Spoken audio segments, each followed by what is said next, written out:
자, 최우선 면제가 우리 중개실무에서는 제일 중요합니다. 다시 한번 돌아봅니다. 최우선 면제는 대항력에다가 소액보증금이어야 하는데, 소액보증금은 현재 2018년 9월 18일부터 현재 서울 것은 기억하셔야 됩니다.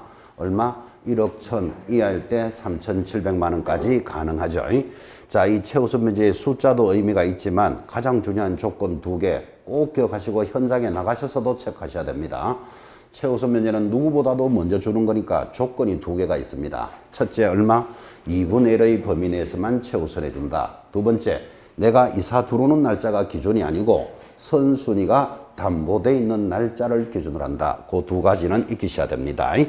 상가와 비교하려고 지금 자료를 진행하고 있습니다. 자, 그 다음 이어지는 단원이 임차권 등기 명령인데 또 중요하기 때문에 잠깐 쉬었습니다.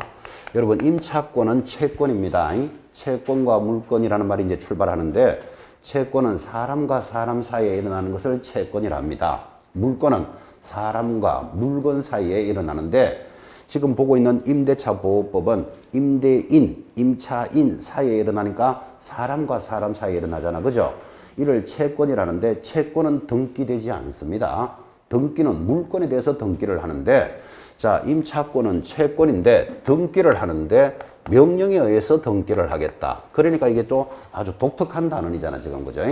임차권 등기를 명령에 의해서 하겠다라는 단원입니다. 상가와 똑같으니까 일단 여러분 교재 임차권 등기 명령 옆에다가 일단 갈로 열고 상가와 동일 그렇게 표시만 하나 해 놓으시고, 상가보호법 할 때는 또 주택과 동일 그럴 거예요. 그 내용이 똑같다 이 말이에요. 자, 그 내용을 보시기 전에 그림을 먼저 한번 보고 다시 법조문을 보면서 2번 수업하도록 합니다. 그림은 그리지 마시기 바랍니다. 자, 여기 주택이 있습니다.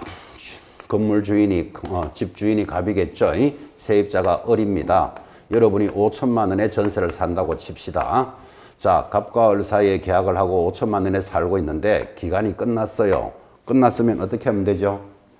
보증금 받아서 이사 나가면 되겠죠.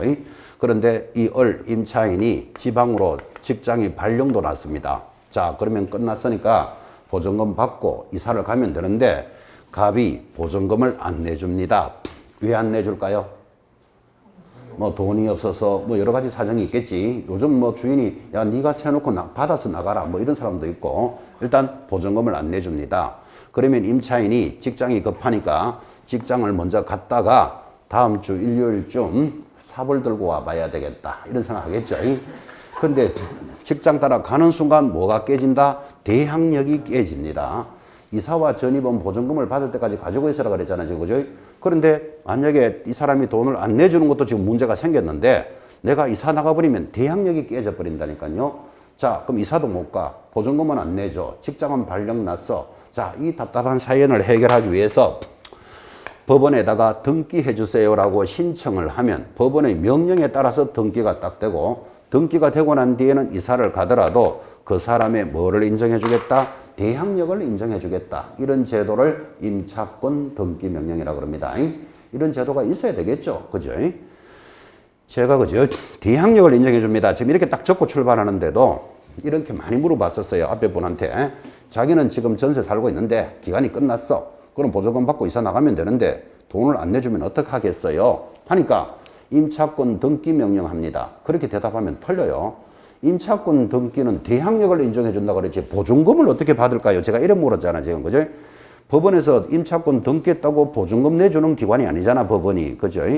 돈을 안 내주면 어떻게 해야 된다? 1. 삽을 들고 가본다든지 뭐 방법이 이래 나와야 되잖아. 지금 호미를 들고 가서 막 쫓아보든지 아니면 경매하든지 이렇게 하는 거예요. 그래서 임차권 등기 명령은 보증금을 돌려주는 게 아니고 뭐를 인정해 준다? 대항력을 인정해 주는 제도예요. 정확하게 보라고 예를 들었습니다. 자, 492페이지 봅시다. 7번에 1번. 임대차가 끝난 후, 거기서 가장 중요한 단어가 끝난 후예요. 끝난 후에 동그라미. 그러니까 계약 기간 중에 나 발령 났으니까 등기하고 가겠어 이런 말 없단 말이에요. 끝난 후 보증금을 반환받지 못한 임차인은 줄 것입니다. 임차주택의 소재지를 관할하는 거기 줄 거 놓고 지방법원 지원에다가 임차권 등기 명령을 신청합니다. 내가 직장이 급하니까 직장 따라 지방에 가서 지방에서 임차권 등기명령 신청하는 거 아니라고 주택이 있는 소재지 지방법원에다가 신청을 합니다. 자, 하면 어떤 효력이 있을까요? 1. 내려가면 임차인은 등기명령의 집행에 따른 임차권 등기를 마치면 대항력과 우선변제권을 취득한다. 그 확정일자를 안 찍어도 등기가 딱 되면 확정일자인 우선변제권을 인정해 주는 거예요. 다만 이것 때문에 사실하는 거예요. 별표 딱 찍고 임차인이 임차권 등기 이전에 이미 대항력이나 우선변제권을 취득했다면 그 대항력이나 우선변제권은 그대로 유지가 되며 임차권 등기 후에는 대항요건을 상실하더라도, 자, 상실하더라도 밑에다가 이사를 나가더라도 이 말이에요. 이사를 나가더라도 이미 취득한 대항력이나 우선변제권은 상실하지 않는다. 굉장히 그 중요한 표현이죠. 그래서 대항력을 인정해 주는데 올라가서 큰 동그라미 2번도 별표예요. 자, 2번 별표. 이런 임차권 등기 명령의 집행에 따른 임차권 등기가 끝난 주택의 두째 줄입니다.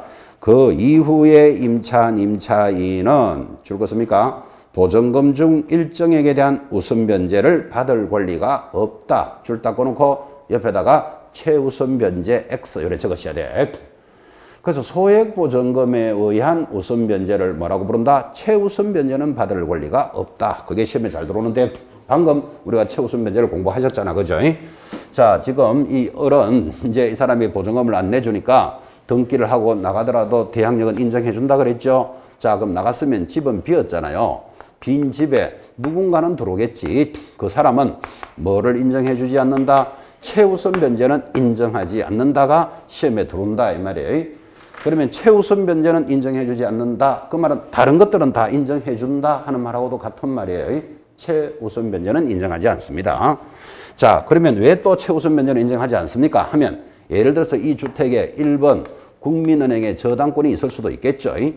자, 집주인은 보증금 못 내준 죄는 크지만 들어오는 사람 족족 임차권 등기하고 최우선 다 해줘버리면 1번 국민은행 또 한 푼도 못 받는 수도 생겨요. 그래서 그 뒤에 들어오는 자는 뭐를 인정해 주지 않는다? 최우선 변제는 인정해 주지 않는 거예요. 나머지는 다 인정해 준다 그랬잖아 지금. 그죠? 지금 이런 수업을 여러분 왜 하는지 아십니까? 여러분이 지금 현장에 나가셔서 중개업을 할 때 1억 1천에 들어옵니다. 지금 의외로 등기부에 임차권 등기가 되어 있는 경우가 많습니다. 그러면 이 빌라에 이제 전세를 알선하는데 중개를 하는데 등기부를 떼보니까 임차권 등기가 되어 있어요. 그러면 여러분 읽을 줄 알아야 되죠. 앞에 사람이 보증금 못 받고 이사 나갔습니다. 그 다음 지금 들어오는 당신은 최우선은 해당되지 않습니다. 이거 설명할 줄 알아야 된다고. 그죠? 그래서 시험에 낸다 이 말이에요. 이거를.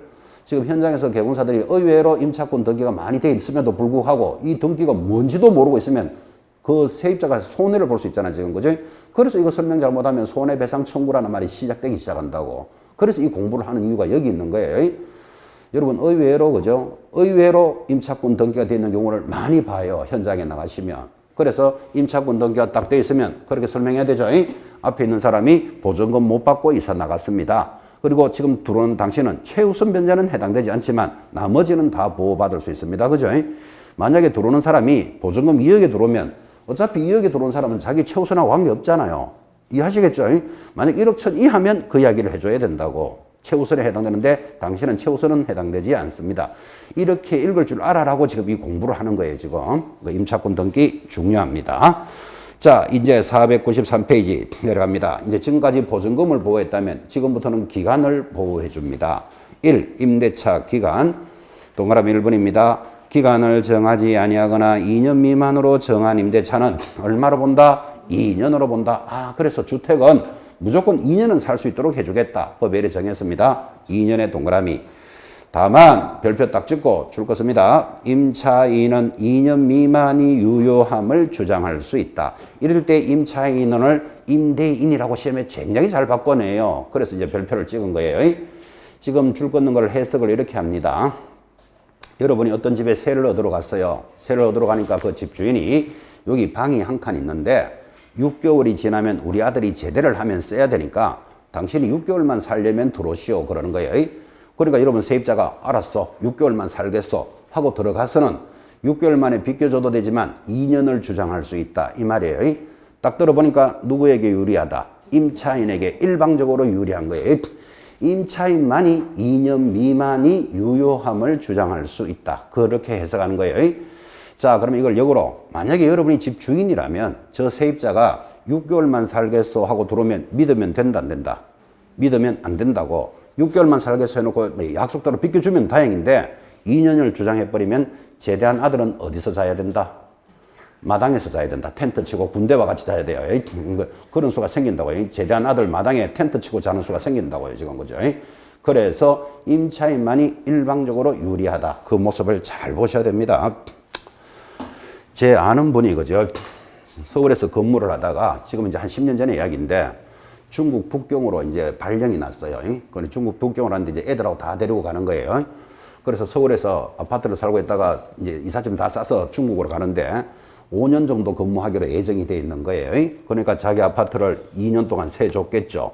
또 5년이니까 또 2년 동안 세 줬겠죠. 그리고 5년으로 오게 돼 있으니까 여기에 1년이 남아 있는데 이거 자기 이사 가면서 예를 들어서 보증금 얼마에 월세 150 하면 1년 동안에 월세만 해도 한 1,500만 원 됩니다. 150짜리 아파트 같으면. 자, 그랬는데 요 1년 동안은 세를 안 줬어요. 왜 안 줬는지 아시겠죠? 원래 근무 예정이 얼마다? 5년이니까 2년간 계약하고 그 다음에 1년 동안 해서 이 사람 1년 동안 비켜주면 다행인데 만약에 2년을 주장해버리면 중국에서 들어온 이삿짐은 어디 갖다 놔야 되는데 이런 문제가 생긴다고. 그래서 아예 요 1년을 세를 안 줬다고. 이해하시겠죠? 그랬는데 직장 사정으로 2년 더 근무해버렸어. 그래서 아파트를 2년 배워놨었어요. 손실도 크다는 것도 느낌도 오죠. 이 법의 해석을 의식을 잘 하시라고. 임차인만이 2년 미만이 유효함을 주장할 수 있다. 그래서 이걸 세를 아예 안 주고 대기했다니까요. 그런데 직장 사정으로 오히려 1년 더 있어 버렸어. 차라리 이럴 줄 알았으면 세 줘도 될 뻔했잖아, 지금. 그죠? 그런 사연도 있습니다. 자, 내려가면 2번 묵시적 갱신 별표입니다. 자, 그때 첫째 줄에 법이 바뀌었기 때문에 별표입니다. 동그라미 1번 임대인의 동그라미. 임대차 기간이 끝나기 줄 것입니다. 6개월부터 2개월 전, 이게 작년까지는 1개월이었어요. 2개월 전 줄 딱 꺼놓고 임차인에게 갱신 거절 또는 조건을 변경하지 아니하거나 갱신하지 아니한다는 뜻의 통지를 하지 아니하면 기간이 끝났는 때 줄 꺼놓고 전 임대차와 동일한 조건으로 다시 임대한 것으로 본다.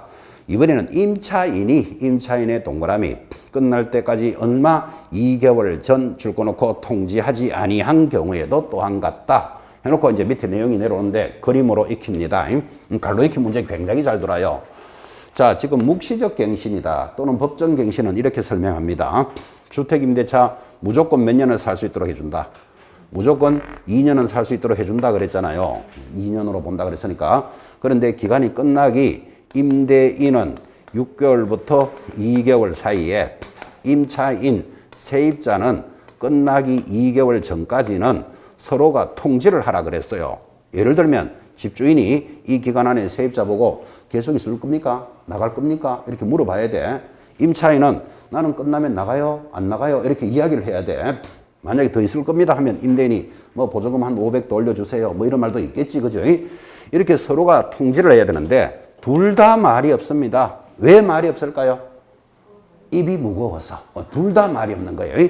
그러면 묵시적으로 갱신된 것으로 본다. 조건은 똑같이 2년이고 보증금이나 월세도 동일한 조건으로 본다. 이거를 뭐라고 부른다? 묵시적 갱신, 법정 갱신이 일어나는데 그 밑에 있는 말들이 더 중요하죠. 그렇지만 임차인은 이렇게 갱신이 일어나더라도 언제든지 그만두겠다고 주장할 수 있다. 누가 주장한다고요? 임차인만이. 이걸 갈로 이렇게 반대로 낸다니까. 임차인만이 나는 나가겠어. 이렇게 주장을 하는데 주장하면서 보증금 바로 돌려주시오. 그러면 집주인도 좀 부담스럽겠죠.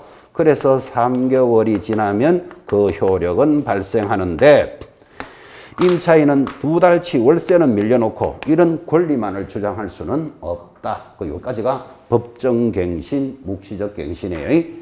이계의 차임이 연체했다면 그런 권리를 주장할 수는 없다. 넘어가서 갱신요구권 다시 별표입니다. 자, 3번에 갱신요구권 별표해놓고 이번에 막 도입됐기 때문에 여러분들은 굉장히 중요합니다. 이거 2+2 이런 말 들어봤습니까? 작년에 이제 나라가 들썩거렸죠. 자, 아파트 전세 물건이 없으니까 봐요. 지금 주택은 무조건 2년을 살 수 있도록 해준다 그랬잖아요. 그럼 2년을 살고 뭐 더 나간다, 있는다 서로가 통지를 해야 되는데 지금 법은 어떻게 받겠는가 하면 2년을 살았다면 나 2년을 더 있고 싶다라고 요구할 권리가 있어요. 요구를 하면 집주인은 거절할 수 없다. 이렇게 법이 바뀌니까 이걸 우리는 2 플러스 2년 이런 말을 지금 한다고. 자, 봅시다. 동그라미 1번. 임대인은 그 별표입니다. 원래 100% 나옵니다. 임대인은 임차인이 기간 끝나기 6개월부터 2개월 전까지 기간 이내에 계약 갱신을 요구하면 정당한 사유 없이 거절하지 못한다. 줄 닦고 놓고 다만 다음의 경우에는 그러하지 아니하다. 그러하지 아니하다가 뭐죠? 거절할 수 있다 이 말이에요. 그래서 거절할 수 있는 사유가 밑에 기역부터 지역까지 9개가 있습니다. 근데 이 9개를 딱 보면 전부 임차인이 잘못했을 때는 인정 안 해주는 거예요. 예를 들어서 1번 임차인이 몇 개의 차임이 연체했다. 2기 동그라미 놓고 2달치 월세는 밀려놓고 그런 권리를 주장할 수는 없다 이 말이잖아. 그죠? 그 다음부터 니은, 디귿, 리을 다음 보면 전부 임차인이 잘못한 거예요. 뭐 부정한 방법으로 임차했다. 뭐 서로 합의하여 보상했다. 뭐 물건을 뭐 파손하고 있다. 임차인이 잘못하면 전부 거절하는 거예요. 상식인데 더 중요한 게 거기 이형입니다. 8번째입니다. 밑에서 두 번째 8번째 찾았습니까? 이형에 별표 놓고 거절할 수 있는 사유 중에 임대인 갈로 열고 임대인의 직계 존비속을 포함하여 목적주택에 실제 거주하려는 경우까지 줄을 딱 놓고 그때는 거절할 수 있다.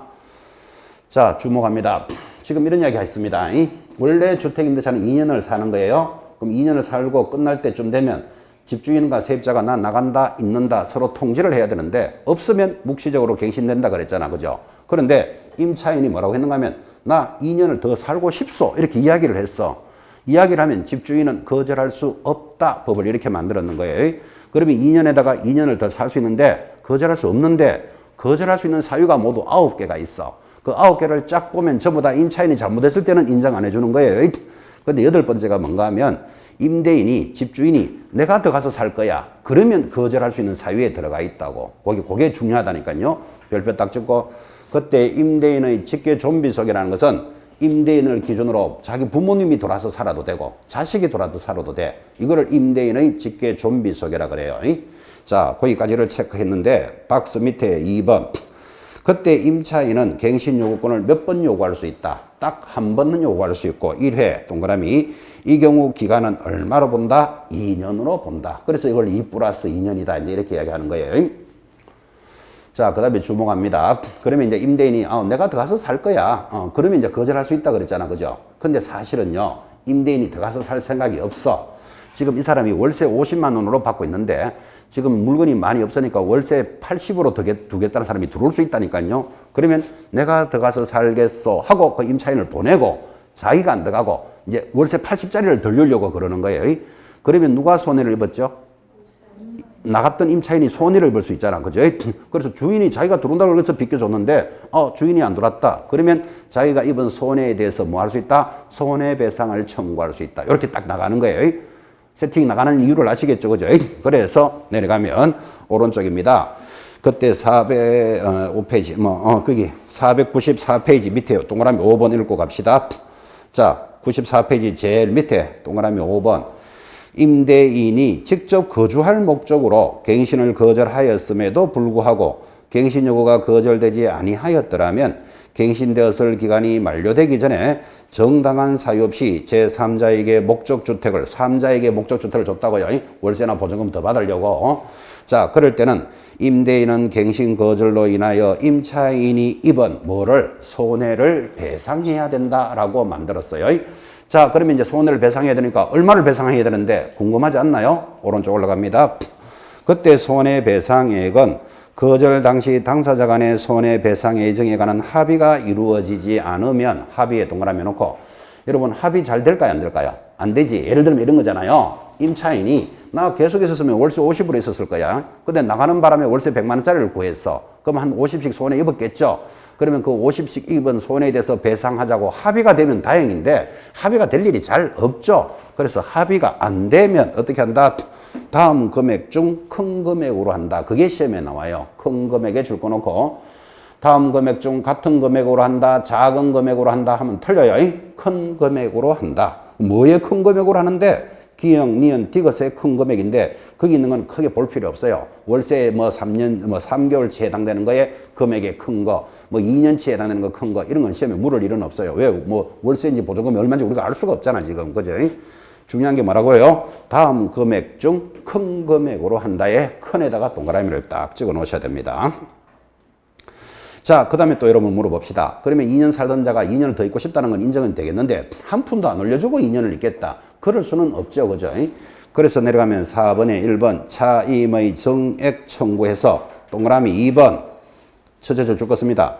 정액의 청구는 약정 차임의 20분의 1을 초과하지 못한다. 20분의 1이 5%죠. 그렇죠.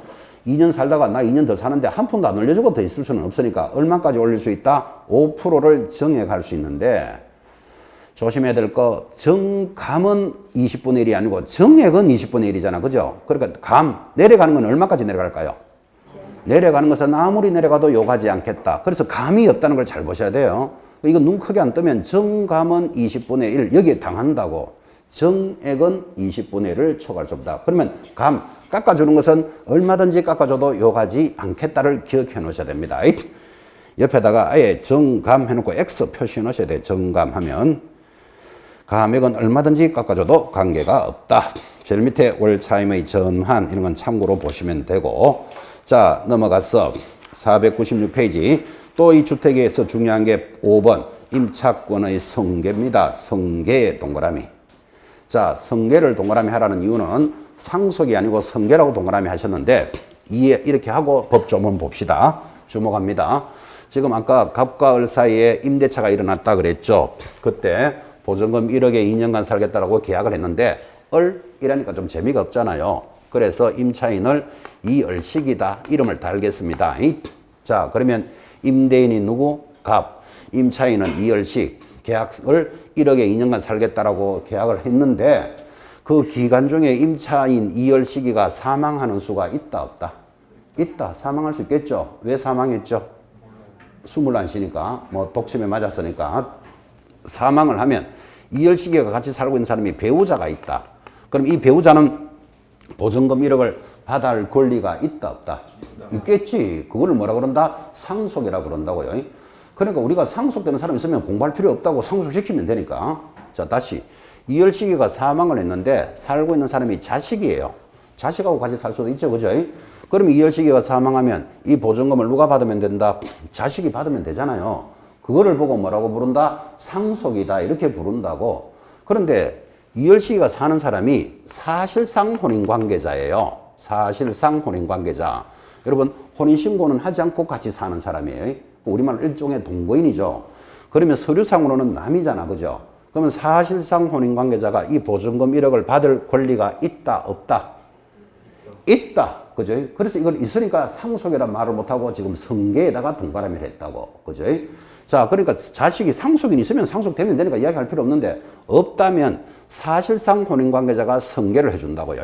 이 법이 얼마나 잘 만들어졌는가 하면 이 두 사람이 살고 있는데 한 사람 죽어버리면 니는 남이니까 길바닥에 그냥 나가라. 이건 웃기는 나라 된다고. 그죠? 그래서 두 사람의 주거 생활을 안정시켜 주려고 사실상 혼인관계자는 성계하도록 해주는 겁니다. 그래야 두 사람이 사는데 주거가 안정될 거잖아. 그죠? 자, 두 번째 조문은 이겁니다. 두 사람 사이에 자식이 있었다. 그러면 생각할 필요 없잖아. 상속시키면 되니까. 근데 자식이 가정공동생활을 하고 있지 아니하다면 이촌 이내의 혈족과 공동으로 성계해라. 자식이 어리다고 보고 이촌 이내의 혈족과 공동으로 성계합니다. 순서 2개. 그 다음 세 번째 법조문. 자, 이 사실상 혼인관계자가 이 보증금 1억을 포기할 일이 있을까요? 없을까요? 포기할 일이 있습니다. 언제 있는가 하면 임차인 이을식이가 죽기 전에 임대인에게 5억의 빚이 있다고 한번 쳐봐요. 5억의 빚이 있으면 상속이나 성계는 권리만 가져가는 게 아니고 권리와 의무를 모두 성계합니다. 그러니까 빚이 5억 있었다면 5억을 성계해버리면 받을 보증금 1억이고 오히려 사실상 혼인관계자 4억 내놔야 돼. 그죠? 민폐 끼치겠죠. 그래서 나 1개월 내로 성계하지 않겠다고 포기할 수도 있다. 여기까지가 세 조문입니다. 자, 주목합니다. 주목. 책 밑에 있지만 첫 번째 순서가 뭐다? 사실상 혼인관계자가 성계한다. 첫 번째 순서. 근데 자식이 있다면 상속인이 있는 거잖아요. 있는데 같이 살면은 상속하면 되니까 이야기할 필요 없는데 같이 살고 있지 아니하다면 2촌 이내의 혈족과 공동으로 승계해라. 순수 두 번째. 세 번째, 포기할 권리도 있다. 얼마 만에? 1개월 내로 나는 받지 않겠다라고 포기할 수도 있다. 1개월에도 동그라미 해놔요. 1개월을 2개월 이런 식으로 시험에 많이 나왔어요. 그때 그 밑에 동그라미 4번 보시면 거기 임대차 관계에서 생긴 채권과 채무는, 그러니까 권리와 의무는 모두 승계한 자에게 귀속합니다. 그래서 항상 여러분들은 상속만 받는 것이 아니고 아버지가 빚이 있다면 빚도 상속받아야 돼. 채권과 채무를 모두 승계합니다. 그래서 이 법은 아주 똑똑하고 상가 임대차에는 이런 게 없어요. 이게 주거 생활을 안정시켜 주려고 주택 임차권은 승계하는 거예요. 그 5번 제목 잘 봐야 돼. 주택에 대해서는 임차권을 승계해 준다. 촌수 공부 한번 할까요? 지금 2촌 이내 혈족 이렇게 들어왔어요. 촌수 공부합니다. 적을 필요는 없고. 여러분 촌수할 때 촌자가 이게 마디촌자입니다. 마디라는 게 손가락 마디를 마디촌 그래요. 그래 아주 짧다 이 뜻이에요. 여러분 고3 교실에 가면 시간을 총각을 아껴서 써야 된다 이런 말이 있어요. 아주 짧은 시간을 아껴서 써라 이런 뜻이에요. 총각 할 때 마디촌자를 촌이라 부르는데, 자 영촌이 있어요. 영촌. 영촌이 뭐죠?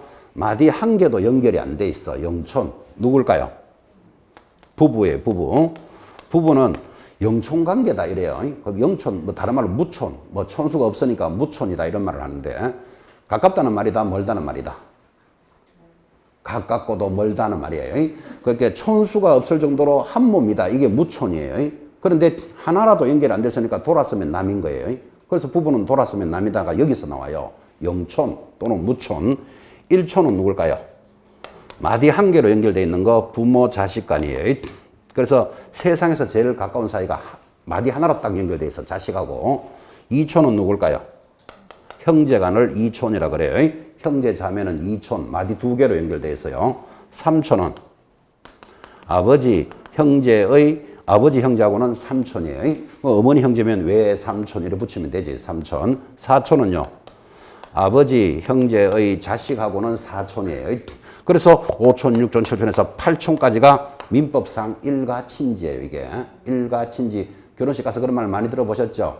그래서 이런 순서를 왜 법으로 정하는가 하면, 만약에 부부가 사망을 했는데 자식이 없다. 그럼 재산을 상속할 때 순서대로 1촌, 없으면 2촌, 없으면 3촌 순서대로 가는 거예요. 그래서 8촌 관계까지를 법으로 정하고 있어요. 이 8촌 사이를 옛날에는 고조 할아버지 밑에 자손들이 8촌간이에요. 지금은 결혼을 하면 다 분가하자는, 나가서 살자는 거죠. 한 4, 50년 전만 하더라도, 4, 50년 전입니다. 멀지도 않습니다. 4, 50년 전만 하더라도 우리나라가 농경시대, 산업화 시대가 아니기 때문에, 농경시대는 노동력이 있어야 되니까 자식이 나오면 살림을 나가는 게 아니고 같이 살아요.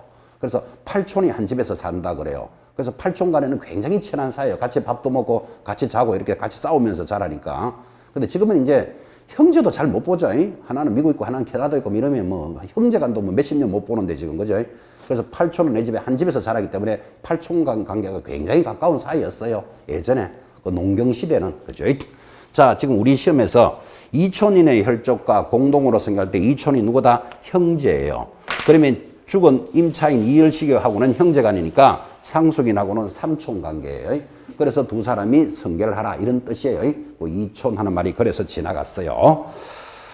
내려가면 9번 제목에 줄 것입니다. 주택임대차 분쟁조정위원회 제목만 줄 것이고 거기 있는 내용들을 크게 보실 필요 없습니다.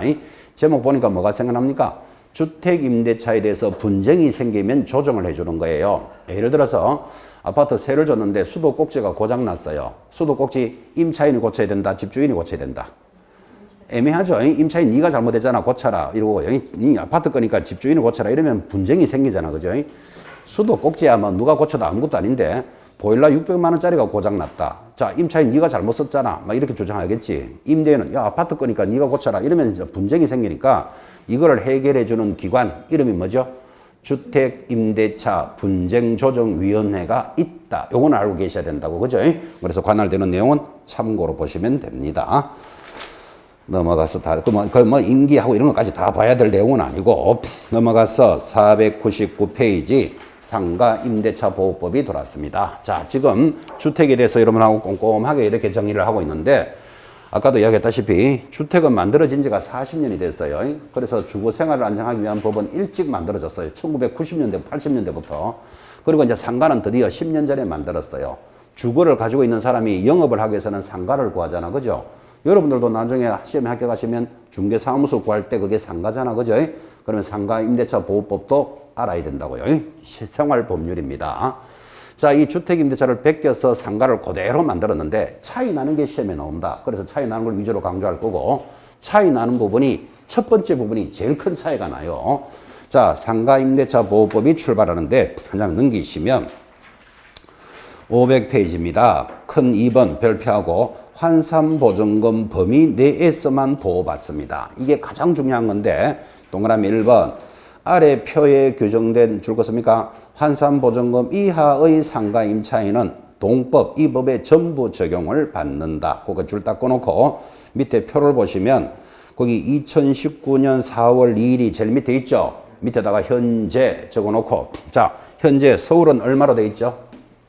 그 표 찾아내겠습니까? 서울은 얼마? 9억 이하일 때 이 법이 적용된다고요. 그 다음 과밀권역 옆에 부산이 올라왔다는 게 대단해요. 거기 부산 동그라미예요. 원래 부산은 광역시잖아. 그죠? 그럼 밑에 칸에 있어야 되는데 요 상가는 부산이 여기 올라온다고. 그래서 이건 실무적으로 중요하니까 부산 동그라미 해놓고 얼마? 6억 9천일 때만 보호를 받아요. 그 다음 광역시는 얼마로 돼 있죠? 5억 4천, 5.4억. 이거 말고 나머지 기타 지역은 얼마예요? 3억 7천이 될 때만 보호받겠다. 표 찾았습니까? 자, 이게 얼마나 중요한가 하면 여러분 봐요. 좀 전에 우리가 1시간 이상 공부했던 주택임대차는 보증금이 얼마일 때만 보호한다. 이런 규정이 있었다 없었다?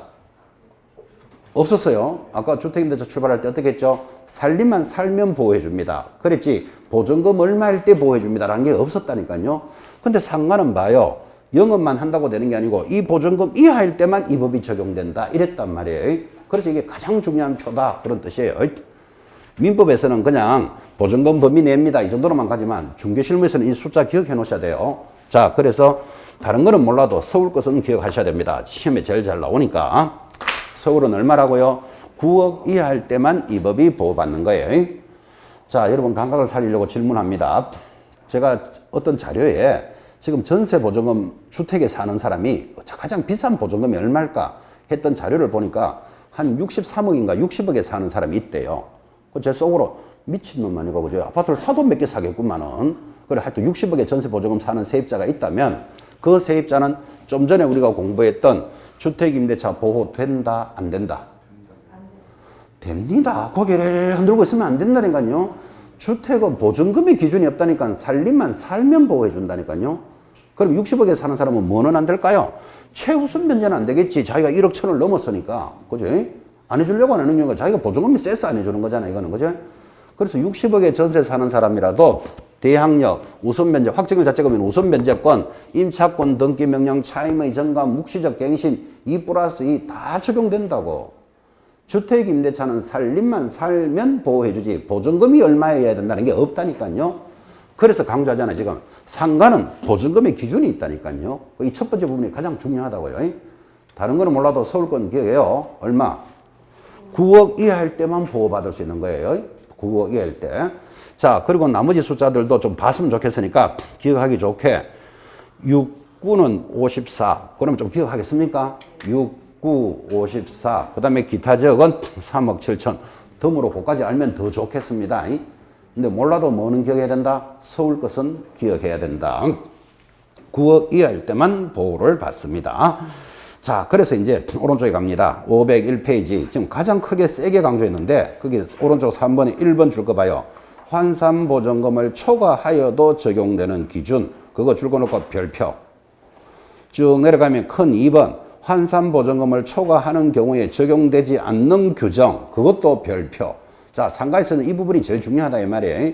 지금 여러분한테 뭐를 전달하고 있는가 하면 서울은 상가에서 얼마일 때 보호받는다고요? 9억 이하일 때 보호받는다고. 과밀권역 6억 9천, 광역시 5억 4천, 나머지는 3억 7천 이하일 때 보호를 받는데 이거를 넘어도 보호해 주는 게 있다고. 초과해도 인정되는 거. 그래서 지금 1번에 줄 끊는 게 그거잖아요. 이 보증금을 초과해도 적용되는 규정이 있다. 그러니까 이게 독특한 규정이잖아. 그죠? 첫 번째 줄 것입니다. 대항력 제일에 찾았습니까? 계약갱신 요구권 줄 것고 쭉 내려가시면 4번 권리금의 회수, 5번 3기 차임의 연체 해지, 6번 거기 상가 건물 임대차 표준계약서에 줄 거고. 자, 그러니까 서울은 여기까지만 되면 보호받는다라고 해놓고는 이거를 넘어도 인정되는 게 첫째 뭐 대항력, 두 번째는요 갱신요구권, 세 번째는 권리금의 보호, 네 번째 3기 차임이 연체되면 해지, 5번 표준계약서는 인정해준다 이랬단 말이지. 지금 줄 거는 거. 자, 그러면 이거를 넘어도 인정해 주니까 아예 이 5가지 위에다가는 모든 상가에 적용해 주는 거라고. 이렇게 시험 나와도 똑같은 말이죠. 그래서 서울에서 보증금이 20억이라도 저거는 인정해 준다고. 이거를 초과하더라도 인정해 주니까. 그죠? 그러면 다시 모든 상가에 적용해 주는 거다. 그죠? 5개니까 문제 내기도 좋죠. 그죠? 자, 그러면 여러분들 공부를 이렇게 합니다. 주택과 상가의 가장 큰 부분이 첫 번째 이 부분이기 때문에 주택, 상가가 적용되는 범위를 기억하시고 이걸 넘어도 인정해 주는 거 5가지. 요거 딱 잡으면 나머지는 그러면 이거는 안 넘으면 안 되는 거겠지. 밑에 있는 거는. 그죠? 그 두 칸을 다 기억하시면 좋은데 아직까지 여러분들은 주택이나 상가에 대한 기본이 딱 안 잡혀 있기 때문에 일단 이렇게 딱 접근하는 거예요. 넘어도 인정해 주는 것 5가지. 제일 위에 있는 거 딱 잡으시면 그 밑에는 넘으면 안 되는 거지 뭐. 그죠? 그렇게 해서 자기 실력을 쌓으셔야 돼요. 일단 여기까지는 이거 암기할 건 암기도 해야 돼요. 5개. 그죠? 상가 임대차를 민법에서 공부하실 때는 법률적으로 접근한다 그랬잖아요. 우리 중개실무서는 실무적으로 접근한다고. 실무에서는 이건 알아야 된다 이런 뜻이에요. 굉장히 중요한 표현이 지나갔습니다. 그 다음 여기 갱신요구권에 대해서는 그죠? 거기 상단에 보시면 상단의 표 박스에 갱신요구권의 특례라는 거 보이시죠? 그 특례에다가 동그라미만 딱 하시고 설명만 듣습니다. 자, 이 이야기입니다. 동그라미 놓고 주목합니다. 아까 주택은 정액 올리고자 할 때는 몇 프로? 20분의 1, 5% 했잖아요. 상가도 똑같아. 정액을 할 때는 100분의 5 이렇게 돼 있어요. 100분의 5가 얼마다? 5%잖아요. 그러면 더 있을 때는 5%씩 올릴 수 있다 이 말이에요. 똑같아 주택이나 상가나 5%. 그런데 이 범위를 넘어서 인정되는 게 갱신요구권이 인정된다 그랬잖아. 그죠? 그때는 이 5%를 적용 안 해. 5%를 적용 안 하니까 특례다 그렇게 돼 있다고. 그럼 여러분 이렇게 이해하시면 되겠죠?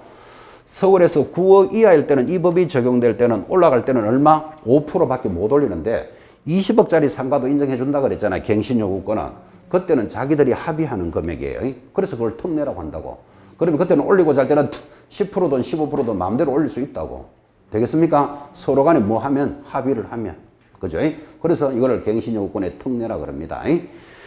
자, 그러면 잘 들었는지 물어봅시다. 서울입니다. 보증금 3억에 월세가 300만 원이다. 상가는 이런 거 많죠. 보증금에다가 월세 이런 게 많으니까. 그럼 보증금 3억에 월세 300이면 월세 곱하기 100을 하라 이래 돼 있어요. 그러면 300 곱하기 100 하면 3억. 합치면 얼마? 6억이에요. 그럼 서울에서는 보호된다 안 된다? 되잖아. 서울은 9억 이하니까. 그죠? 보증금 300에 월세 3억이면 되는 거예요. 자, 다시. 그때 요 범위 안에 들어가면 올리고자 할 때는 몇 프로를 넘을 수 없다. 100분의 5%를 초과할 수는 없다. 그래 딱 적용되는 거예요.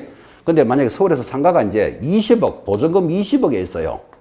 보증금 20억에 있는 것도 보호해주는 게 5개가 있다 그랬잖아요, 지금. 5개가 있을 때 그때 갱신요구권은 5%를 적용하지 않는다고.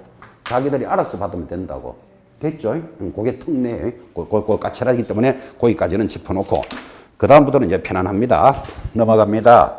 502페이지. 자, 502페이지 똑같습니다. 4번도 별표. 일시 사용을 위한 임대차는 적용하지 않는다. 아까 주택하고 똑같잖아 봐요. 그죠? 차이 나는 게 시험에 나온다 그랬는데. 자, 주택은 아까 일시적인 게 어떤 거였죠? 주택은 일시적인 거. 그렇죠. 뭐 펜션, 민박집, 콘도 이런 것들이 안 된다 그러잖아. 상가도 일시적인 건 안 돼요. 어떤 거? 땡처리 점포 이런 거 안 되는 거예요. 사장이 미쳤어요. 보름간만 합니다. 이런 거 보신 적 있죠? 이런 일시적인 점포는 이 법이 적용되지 않는다. 미등기 전세되고 강행규정 다 똑같습니다. 오른쪽 503페이지 대항력 한번 봐봐요. 자, 복습부터 합시다.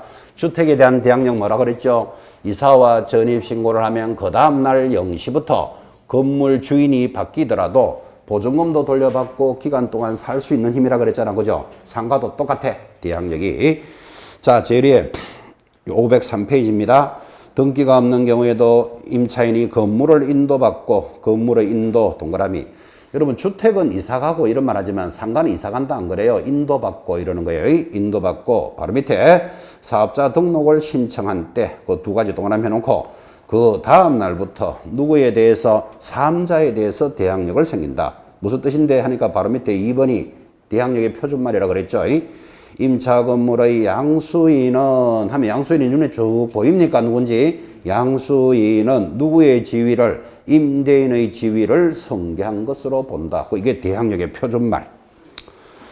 쭉 내려가면 우선변제권 봐요. 상가는 간단하게 나오잖아요. 자, 우선변제권 여기부터 복습합니다. 우선변제권이 뭐라고요? 대항력을 가진 자가 확정일자를 찍으면 후순위에 우선하는 권리가 있다. 됐습니까? 똑같아요. 첫째 줄 503페이지 하단입니다. 동그라미 1번 대항요건을 갖추고 대항요건 동그라미 관할 세무서장. 이것도 독특하죠. 확정일자를 세무서장에게 받는다는 것도 시험에 한 2번 나왔습니다. 세무서장 줄 거놓고 임대차 계약서에 뭐를 받으면 확정일자를 받으면 자 확정일자에 동그라미 해놓고 2줄 내려오면 후순위 권리자에 우선한다. 그래서 확정일자에 한 우선변제권은 항상 후순위 권리에 우선한다. 줄 것이면 되고 넘어가면 504페이지 3번의 제목에 줄 것입니다. 우선변제권의 승계. 아까 주택에서 금융기관이 승계한다는 거 들었습니까? 그거 왜 승계한다 그랬죠? 이자율을 낮추려고. 승계할 때 주의해야 될 거 은행 이름 다 알 필요는 없고 마을금고 신협은 X 적어놔라 그랬죠? 1금융권만 승계된다. 그 정도 체크하셔야 되지 은행 이름을 다 알 필요는 없다. 자, 그리고 또 내려가면 아까 똑같죠? 5번 확정일자 부여에 대해서 임대차 정보를 제공하는데 여기서는 제일 중요한 거 확정일자를 어디서 받는다? 세무서장에게 받는다. 그게 제일 중요한 거예요. 그죠? 그거 체크하시고 오로지 가볍게 읽어보시기 바랍니다. 실무에서는 이런 부분이 좀 그런 대로 잘 나와요. 민법에서는 절대로 상가에서 이런 건 공부하지 않는데 한번 읽어보시면 되고 넘어가면 506페이지 얼마나 강조했습니다. 소액 임차인의 최우선 변제권. 다시 주목합니다. 최우선 변제권은 뭐라 그랬죠? 대항력에다가 소액 보증금이어야 한다. 근데 여러분 주택에 대해서 서울 것은 기억하셔야 된다 하고 서울은 얼마? 1억 1000일 때 3700까지 있겠죠. 그럼 상가도 최우선 변제가 있겠지. 그런데 숫자만 다르죠. 자, 1번 상가 건물에 대해서 경매 개시 결정 등기 전에 뭐를 갖추면 대항요건 동그라미 갖춘 소액 임차인은 동그라미 바로 밑에 다른 담보 물권자에 우선한다. 똑같아요.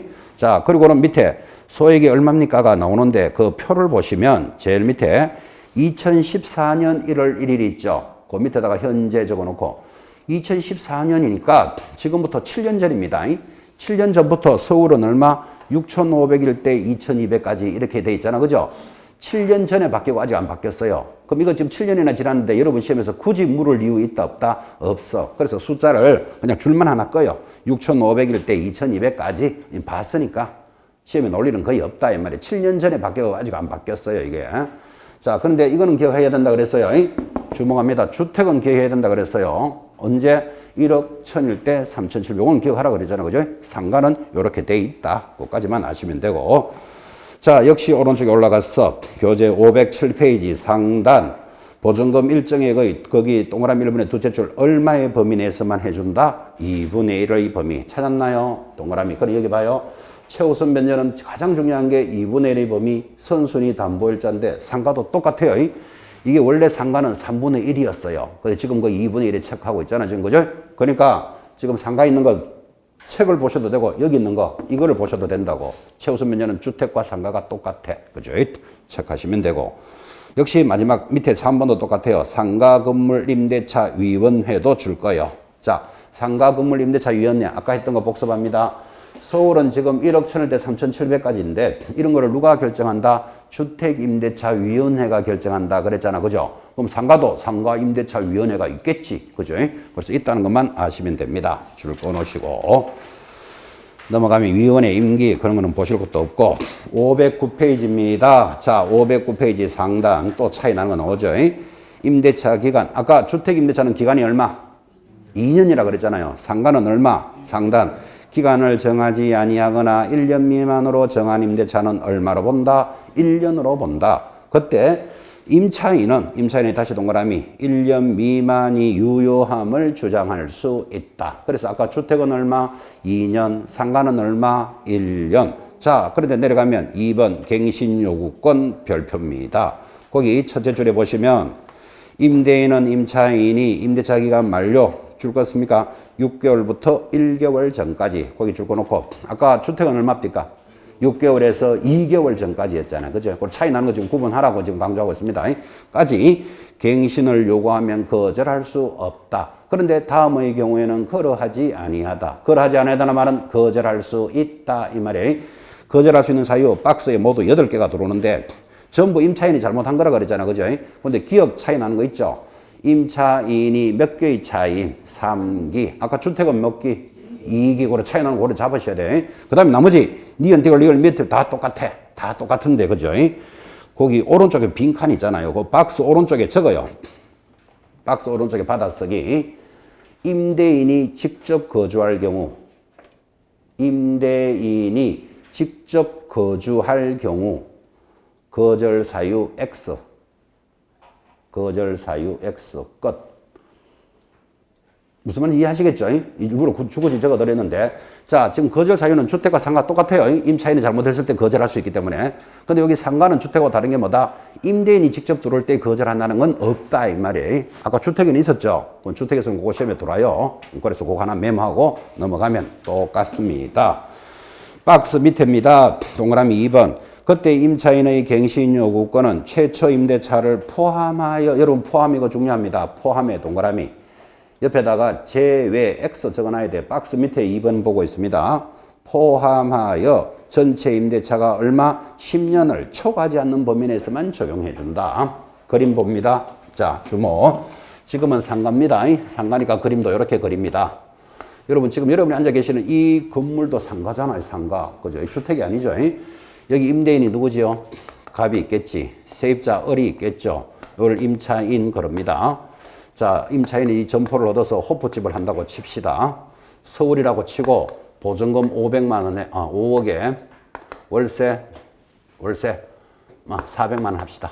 자, 여러분 보증금을 5억 걸어 놓고 월세 400이면 요거 얼마로 본다? 9억이죠. 그럼 서울에서 보호되죠. 뭐 한다? 호프집을 한다. 호프집을 하려면 여러분 인테리어 비용 이런 것도 한 1억씩 들어갈 수도 있습니다. 권리비, 시설비가. 그런데 얼마를 본다? 1년으로 본다. 그랬잖아, 상가는. 그 1년 만에 나가라. 그래 버리면 임차인 얼마나 손실이 크겠어요. 그래서 상가는 몇 년을? 2년, 3년, 4년, 5년, 6년, 7년, 8년, 9년, 10년까지를 요구할 수 있다. 이거를 갱신요구권이라 그래요. 그때 최초 임대차를 포함하니까 요거를 시험에서 제외하고 이러면 11년 돼버린다고. 그래서 아까 포함에 동그라미 해드렸다고요. 포함하여 10년의 범위 내에서 갱신을 요구할 수 있다. 자, 그리고는 여러분한테 묻습니다. 그러면 10년 동안 더 있고 싶다 하면서 한 푼도 안 올려주고 있을 수는 없는 거잖아요. 그래서 얼마까지 올릴 수 있다? 아까 했잖아. 100분의 5. 5%는 정액할 수 있다고. 감액은 깎아주는 것은 얼마든지 깎아줘도 요구 안 한다고요. 정액은 5%를 초과할 수 없다. 됐죠? 근데 아까 했던 이야기. 만약에 이 상가가 서울이 보호해주는 범위를 넘었다면 갱신요구권은 5%를 적용하지 않는다고. 자기들이 알아서 받으면 된다고. 됐죠? 그 내용이 까칠해요. 아까도 설명했던 거 한 번 더 했습니다. 자, 그래서 박스 10년의 범위로 한다. 그리고 제일 밑에 509페이지 제일 밑에 차임과 보증금은 100분의 5, 5%에서 정감할 수 있다. 정액할 수 있다. 정액이 들어가지고 그 정감이 안 들어간다니까요. 글자 조심해야 돼요. 정액은 5%를 초과할 수 없다. 그리고 하나 더 설명. 아까 했던 이야기지만 510페이지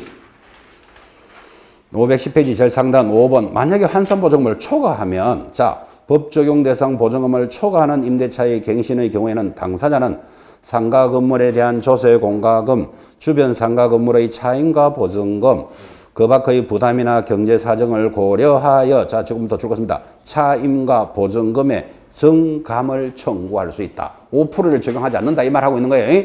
알아서 정감할 수 있다. 동그라미 6번도 볼까요? 그때 임대인의 동의하에 전대차 계약을 체결한 전차인은 임차인의 갱신요구권 행사 기간 내에서 줄 것입니다. 임차인을 대위하여 임대인에게 갱신 요구를 행사할 수 있다까지만 적으시면 됐고, 자 내려가면 3번 묵시적 갱신. 아까 이런 거 했습니까? 주목합니다. 주택은 임대인은 언제요? 6개월부터 2개월. 임차인은 끝나기 2개월 전까지 서로 통지하라 그랬죠. 근데 둘 다 통지 안 해. 왜? 입이 무거웠어. 그러면 묵시적으로 갱신된 것으로 본다. 상관은 그대로 똑같아. 1년으로 보면 되니까.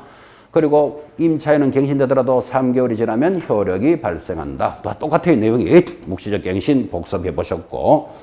자, 이미 정감 청구권 이야기 다 했습니다. 자, 오른쪽 511페이지 상단 한번 봐봐요.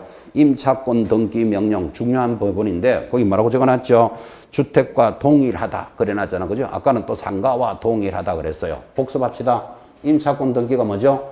기간이 끝났는데도 보증금을 돌려주지 않는다. 그죠? 그러면 등기를 신청하면 법원에서 등기를 하고 이사를 나가더라도 뭐를 인정해준다? 대항력을 인정해준다. 똑같다고요. 그게. 그 다음에 이때 나가더라도 대항력을 인정해주면 그 뒤에 들어오는 자는 뭐를 인정해주지 않는다? 최우선 변제는 인정해주지 않는다. 똑같습니다. 내용이. 자, 이제 권리금의 보호입니다. 이것도 또 상가에만 있는 거니까. 자, 8번에 1번 권리금의 정의와 권리금 계약인데, 권리금이라는 것은 그 둘째 줄에 보시면 영업시설, 비품, 거래처, 신용, 영업상의 노하우, 상가 건물의 위치에 따른 이점 등 유형, 무형의 자산을 권리금이다. 그래요. 그죠? 이런 권리금도 상가에만 있는데, 동그라미 2번. 권리금 계약이란, 거기 줄 하나 딱 꺼놓으시고, 신규 임차인이 되려는 자가 임차인에게 권리금을 지급하기로 하는 계약이다. 봐요. 그림 봅니다. 지금 건물 주인 갑입니다. 임차인이 호프집을 합니다. 상가를. 영업이 좀 잘 됐던 모양이죠. 이때쯤 돼가지고 병에게 권리금을 받고 넘기려고 합니다. 그때 이 사람을 임차인이라고 부른다면 병을 뭐라 부른다? 신규 임차인 이렇게 부르는데, 권리금 계약은 누구와 누구 사이에? 임차인과 신규 임차인 사이에 일어나는 것을 권리금 계약이란다. 됐습니까? 그때 이 권리금은 건물 주인하고는 전혀 관계없다는 건 이해하시겠죠? 이것을 권리금 계약이란다. 자, 그 다음부터 이제 이어지는 내용은 이겁니다. 여러분 보다시피 보증금 5억에 월세 400이었어요. 그래서 이제 권리금을 받고 넘기려고 하는데, 건물 주인이 자기가 하려고 월세를 지금부터 1,000만 원씩 하겠습니다. 만약에 이렇게 건물 주인이 올려버리면 이 신규 임차인이 들어올 수 있다 없다? 못 들어오겠죠. 월세 400인 줄 알았는데 1,000만 원씩 받겠다 그러잖아. 그죠? 그러면 누가 손해를 본다? 임차인이 손해를 볼 수 있죠. 그런 행위를 하여서는 아니 된다. 그 밑에 그래 적어놨어요. 그러니까 상식적인 이야기예요. 그래서 임대인이 권리금을 못 받게 하거나 함부로 이렇게 올려가지고 못 들어오게 하여서는 아니 된다. 하게 되면 손해배상도 청구해야 된다. 그런 내용이니까 그냥 가볍게 보시면 되는데, 근데 여러분 이럴 수도 있죠. 자, 갑이 딱 보니까 새로 들어온 사람이 빠릿빠릿한 사람이 들어와서 호프집을 잘해야 월세가 따박따박 잘 들어올 건데, 영업을 못할 어리버리한 사람이 들어온다. 그러면 임대인이 거절할 수도 있다. 이래놨는데, 사람 탁 보면 영업 잘하겠다 못하겠다 알 수 있다 없다? 없죠. 법이 억수로 졸속으로 만들어 놓은 거예요. 말은 되잖아요. 어리버리한 놈이 오면 거절할 수도 있다. 그죠? 근데 봐가지고 어리버리한지 알겠나? 이런 문제가 안 생기겠어요. 그래서 가볍게 보시면 된다. 그 뜻이에요. 자, 여기에 대해서 시험에 또 들어올 수 있는 거 체크해야 됩니다. 교재 한 장 넘기시면 512페이지 밑에 3번 권리금이 보호 안 되는 게 있습니다. 이 실무적으로 중요합니다. 자, 3번 권리금의 적용 제외 박스 동그라미 1번 임대차 목적물인 상가 건물이 유통산업발전법에 따른 대규모 점포 동그라미 해놓고 위에다가 홈플러스 이렇게 적으면 좀 편할까요? 대규모 점포 보호 못 받아요. 홈플러스 이런 거. 준대규모 점포를 SSM 점포라 그래요. 준대규모 점포. 여러분 롯데백화점 있는 거 아십니까? 롯데백화점 있는 거 아시죠? 그럼 롯데마트도 있는 거 아십니까? 이런 거를 준대규모 점포라 그래요. SSM 점포. 이런 것들은 보호되지 않는다. 아, 그런데 그 바로 밑에 찌려요. 전통시장이라는 거 작은 것이 있죠. 동그라미 해놓고 원래 전통시장도 보호 안 됐어. 근데 지금은 제외한다 말은 보호해준다 이 말이에요. 전통시장 동그라미 해놓고 보호 이렇게 밑에 적어놔야 돼. 전통시장은 보호해준다.